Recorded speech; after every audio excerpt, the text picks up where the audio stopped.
I took care of my disabled veteran uncle for 10 years. Then he cut me off after inheriting a fortune. But I got the last laugh. For 10 years, I gave my disabled veteran uncle everything. Money, a place to live, even my time. He always said, "You're like the son I never had." I believed him. I thought I was his family. But when he suddenly inherited a fortune, he cut me off without a second thought. Not a single dollar, not a single thank you. He vanished like I never existed. I was devastated until I found out where all that money actually went. And let's just say, he never saw what was coming next. Before we jump into today's video, I need your help.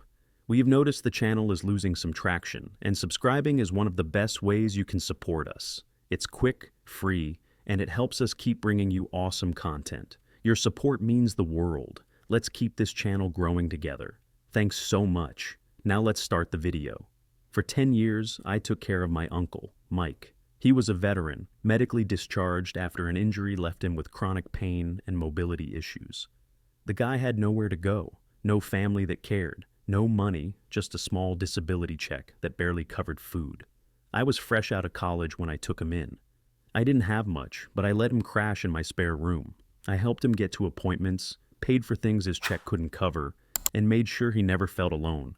And honestly, I didn't mind. He always said, "Kid, you're the only reason I'm still standing." That meant something to me. I thought we had a real bond, like father and son. So, when he got a call from a lawyer one day, saying his estranged brother had passed away and left him a massive inheritance, I was happy for him. "You deserve this," I told him, grinning.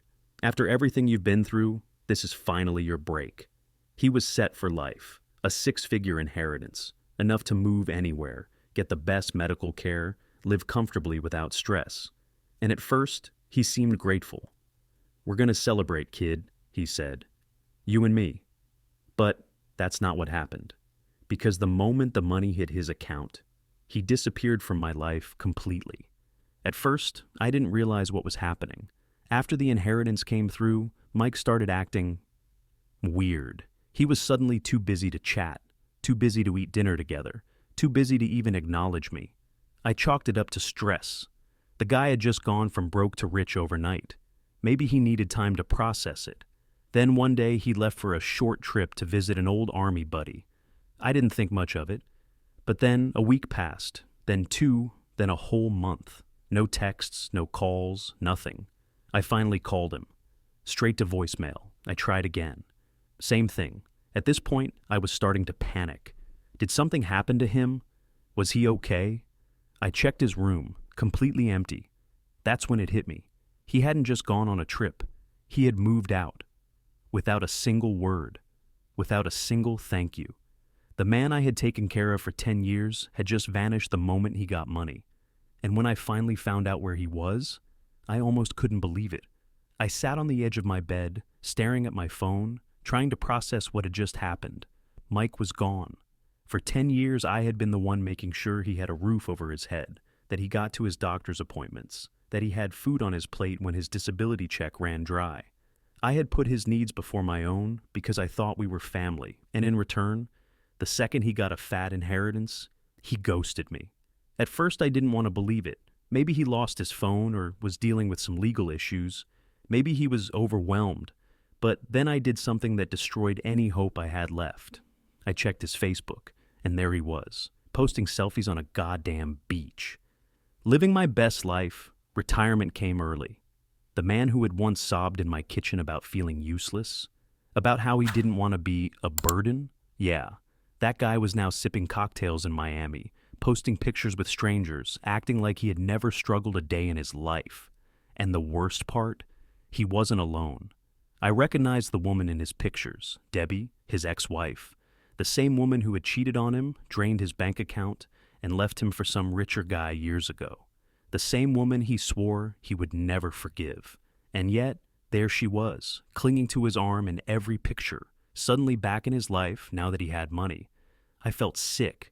This wasn't just about the money. It was about who he had chosen over me.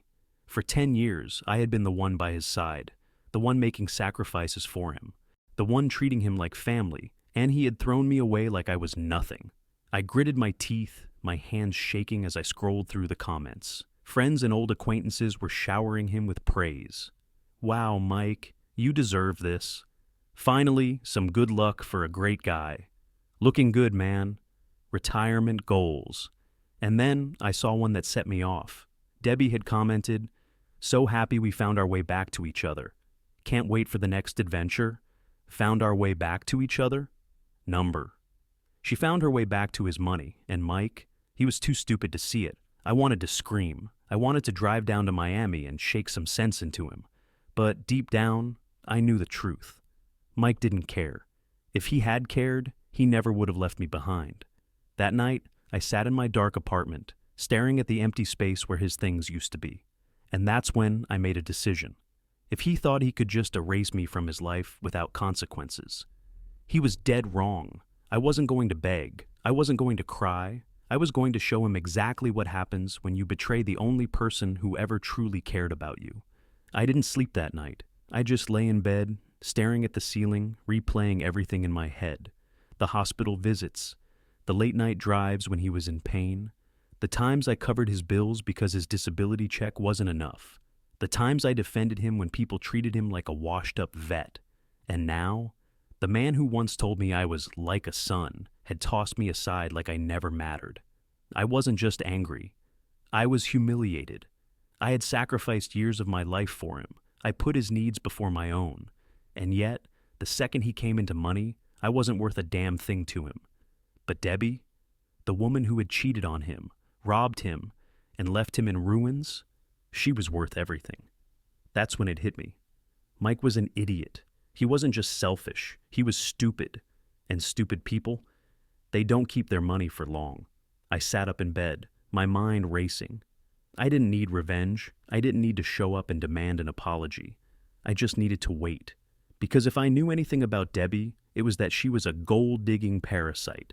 She wasn't back because she missed Mike. She wasn't back because of love. She was back because she smelled money. And Mike was too blind to see it. I got up, grabbed my laptop, and did some digging. Sure enough, Mike had gone all in on his new life. New car, new condo, fancy restaurants. He was spending like the money was never going to run out. I shook my head. The man had spent years struggling, living paycheck to paycheck. And now that he finally had financial security, he was burning through it like a teenager with his first credit card. I leaned back in my chair, exhaling slowly. It wouldn't last. And when Debbie was done draining him dry, he'd have nothing but regrets. And that's when he'd come crawling back. And when he did, I'd be ready.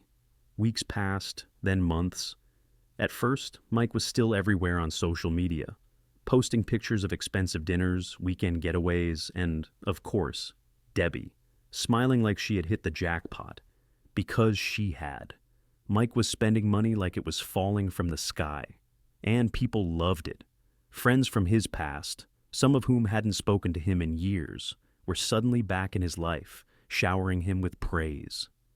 Living the dream, man. So happy for you, you deserve this. Debbie's a lucky woman. I almost laughed at that one. Lucky?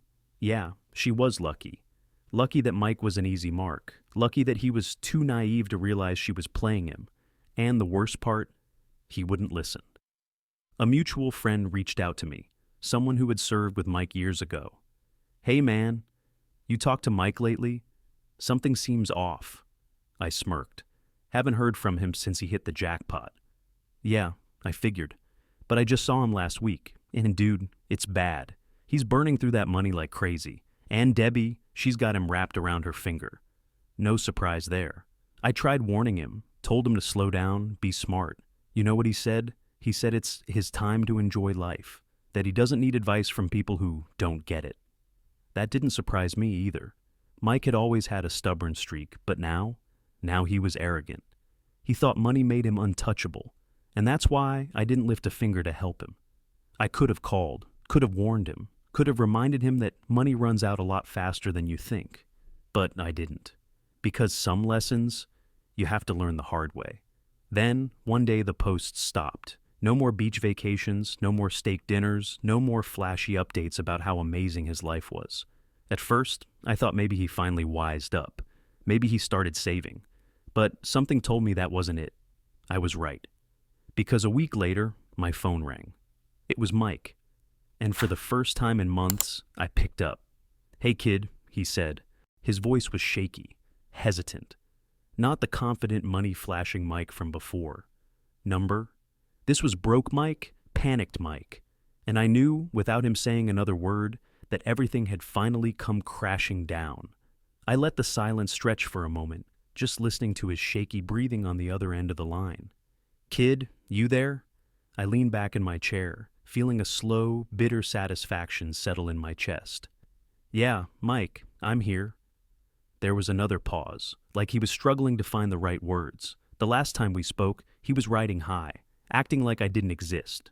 Now he sounded like he was about to beg. "Listen, He cleared his throat. "I was wondering if we could meet up, grab a beer, talk." I almost laughed. Talk? For 10 years I had been there for him. 10 years of driving him to doctor's appointments, making sure he had food, covering for him when his disability check wasn't enough. And he threw me away like trash the second he got money. And now that the money was gone, now he wanted to talk. "Busy," I said flatly.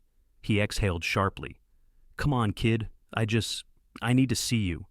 I could hear it in his voice. Desperation. "Why?" I asked. Another hesitation. And then, finally, "I messed up." Of course he did.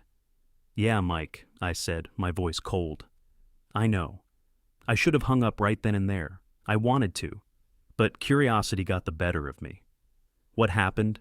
Mike let out a long sigh, and when he spoke again, his voice was strained. "Debbie took everything." I closed my eyes, letting that sink in. So, it finally happened. "Everything," I repeated, just to twist the knife. "Everything." His voice cracked. "I was stupid, kid. I thought she really wanted to be with me. But the second I started running low on cash, she was gone." I could picture it perfectly. The way Debbie must have smiled and reassured him while she drained his accounts. The way she probably pretended to love him until there was nothing left. And the second the money was gone, so was she. "So what do you want from me, Mike?" I asked, even though I already knew. Another long pause, then, in the quietest voice I'd ever heard from him, "I need a place to stay." I sat up, gripping my phone tighter. Unbelievable. This man had walked out of my life without hesitation the moment he thought he didn't need me anymore. He had abandoned me like I was nothing. And now that he had no money, no home, no one left to turn to, he wanted me to pick up the pieces. I took a slow breath, forcing down the anger rising in my chest. "You had a place to stay, Mike." He was quiet. "For 10 years, you had a place." "I know," he whispered. "And you threw it away." Silence. I could hear him breathing, could feel the weight of the moment.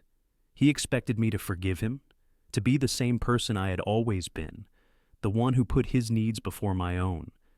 But I wasn't that person anymore. "I can't help you, Mike." He inhaled sharply. "Come on, kid, please. I don't have anywhere else to go." "Not my problem." "You don't understand?" "No, Mike," I snapped. "You don't understand. I was there for you. I took care of you, and you left me behind the second you didn't need me anymore." I let that sink in before adding, "And now I don't need you." There was nothing left to say, so I hung up, and for the first time in 10 years, I felt free. I sat there, phone still in my hand, staring at the screen. He didn't call back. No texts, no follow-ups, just silence. And honestly, it felt good. For the first time in years, I wasn't his caretaker. I wasn't his backup plan. I wasn't the guy cleaning up his messes. Mike was on his own now. I should have felt guilty. 10 years ago, I would have. But after everything he had done, after the way he abandoned me the second he thought he was better than me, I felt nothing. The next few weeks were quiet. I went back to my normal life. Work, gym, hanging out with friends. The kind of life I had put on hold for years because I was always too busy taking care of Mike. Then, one night, I ran into our mutual friend, the guy who had warned me about Mike's reckless spending. He raised an eyebrow when he saw me. "You hear what happened?" I smirked. "You mean how Debbie took him for everything?" "Yeah, he called me." He let out a low whistle. "Man, it's bad. Dude's been couch surfing, asking around for loans. Nobody's biting. I shrugged. Not my problem. Yeah, but, I mean, you guys were close, right? For a long time? That's what pissed me off the most. We were. I loved Mike like family. I trusted him, took care of him, and he threw me away like I was nothing. We were close, I admitted, but he made his choice, and now I'm making mine. My friend nodded slowly. Yeah, I get it. And that was that. But Mike, he wasn't done yet, because a week later, I got another call. This time, it wasn't from Mike. It was from Debbie. I almost didn't answer. The last person I ever expected or wanted to hear from was Debbie. But curiosity got the better of me. Hello? Hey, sweetheart. I nearly laughed. Sweetheart? Debbie had never spoken to me like that in her life. What do you want? I asked flatly. She sighed dramatically, like this was some huge burden on her. Look, I know you and Mike have had your differences, but he's in a bad spot. Yeah, I know, I said, because of you. She had the audacity to sound offended. That's not fair. Isn't it? I snapped. You came crawling back the second he got money, spent it all, and then ditched him when he was broke. Pretty much your signature move, right? She stayed quiet for a second. Then, instead of denying it, she laughed. Damn, she said. You're smarter than he is. I clenched my jaw. Why are you calling me, Debbie? She sighed again. Because Mike's a mess. He's sleeping in his car. He's got nothing left. He keeps talking about how he just needs one more chance. And, she said smoothly, I figured if anyone was dumb enough to bail him out, it'd be you. There it was. Not even trying to sugarcoat it. I almost admired her honesty. Not happening, I said. Oh, come on, she cooed. You took care of him for years. You're practically his kid. What, you're just going to leave him out on the street? Yes, I said without hesitation. She scoffed. Wow, cold. No, Debbie, he was cold. She stayed quiet. He cut me off the second he got money, I continued. And now that he's lost everything, you expect me to clean up the mess? You of all people should know how this works. He made his bed. Now he gets to lie in it. She let out a soft chuckle. Damn, I really misjudged you. Yeah, well, guess that makes two of us. She hummed like she was actually impressed. Then she said something that caught me off guard. You know, if you weren't such a good guy, I probably would have gone for you instead of him. I nearly gagged. Lose my number, Debbie. And I hung up. For a long time, I just sat there, staring at my phone, wondering if I had really just lived through that conversation. Mike was desperate enough to let Debbie call me, and Debbie, she actually thought I'd be stupid enough to take him back. They were both out of their minds. After that call, I thought that was it. I figured Mike had hit rock bottom, and there was nothing left for him to do but face the consequences of his own actions. I was wrong, because 2 days later, I came home from work and found Mike sitting on my doorstep. He looked rough, his clothes were wrinkled, his hair unkempt, and his eyes were bloodshot like he hadn't slept in days. His usual cocky attitude, gone. For the first time in years, he actually looked old. I stood at the bottom of the steps, arms crossed. What are you doing here, Mike? He gave me a weak smile. Hey, kid. I didn't move, didn't invite him in. Just stared at him, waiting. He sighed, rubbing his face. Look, I know I messed up. I know I treated you like garbage. I should have never left, never cut you off. I don't know what the hell I was thinking. You were thinking that money made you invincible. He nodded slowly. Yeah, I guess I was. I could feel the weight of his words, the regret dripping from his voice. A few months ago, that might have meant something to me. Now, I didn't feel a damn thing. You spent everything, didn't you? I asked. He let out a bitter laugh. Yeah, every last cent. And the second it was gone, so was Debbie. Called it. I shook my head. You didn't just lose money, Mike. You lost me. His face fell. Come on, kid, don't say that. Why not? It's true. He swallowed hard, eyes darting to the ground. I don't know where else to go. Not my problem. His head snapped up. Jesus, kid, it's me. We're family. I let out a cold laugh. Funny, you didn't seem to think that when you cut me out of your life. He flinched. Good. I'm not here to beg, he said, though his voice sounded like a man who was already on his knees. "I just need a place to crash for a few days, just to get back on my feet." "You had a place, Mike," I said, voice firm. "For 10 years, you had a place, and you threw it away." "I know," he whispered.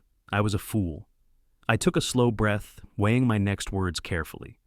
"You always said I was like the son you never had, right?" He nodded quickly. "Yeah, you were, kid." I tilted my head. "Then tell me something. Would you have done this to your real son?" Mike's face twisted like I had just punched him in the gut. "No," he whispered. "I wouldn't have. But you did it to me." Silence. And in that silence, I saw it. He knew. He knew he had destroyed everything. He had betrayed the only person who ever gave a damn about him. And now, there was no coming back from it. "Goodbye, Mike." I stepped past him, unlocked my door, and walked inside. I didn't look back, didn't care if he was still sitting there, didn't care if he had nowhere to go.